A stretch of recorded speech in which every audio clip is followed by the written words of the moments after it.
Welcome to the Slop Temple. We pray this video helps. In this video, I will show you how to make delicious vegan fries. First, select your potatoes.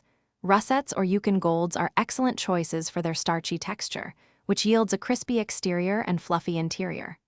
Wash and peel them carefully, then slice them into uniform sticks, aiming for about 1/4 to 1/2 inch thickness. Consistency is key here for even cooking, ensuring every fry is perfectly golden and tender. This initial preparation sets the stage for truly amazing homemade fries. Next, we'll prepare the fries for cooking.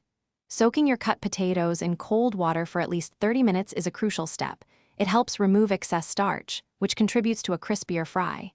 After soaking, drain them completely and pat them very dry. Moisture is the enemy of crispiness. Then, toss them with about 2 tablespoons of cornstarch and 1 teaspoon of salt. This coating creates an extra layer of crunch and ensures they are perfectly seasoned. Now for the cooking, you have a few great vegan options. For baking, preheat your oven to 400 degrees Fahrenheit, spread the fries in a single layer, and bake for 25 to 30 minutes, flipping halfway. If you're air frying, set it to 375 degrees Fahrenheit and cook for 15 to 20 minutes, shaking the basket every 5 minutes. For deep frying, heat your preferred oil to 350 degrees Fahrenheit and fry in small batches for 5 to 7 minutes until golden brown and crispy.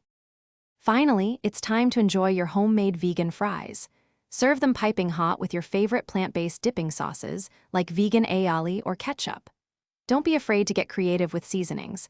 A dash of garlic powder, smoked paprika, or even nutritional yeast can add fantastic flavor.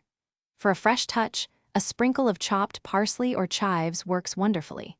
These crispy, golden delights are perfect for any meal or snack, proving that vegan fries are incredibly satisfying and easy to make. Thanks for watching. Consider subscribing if we helped you.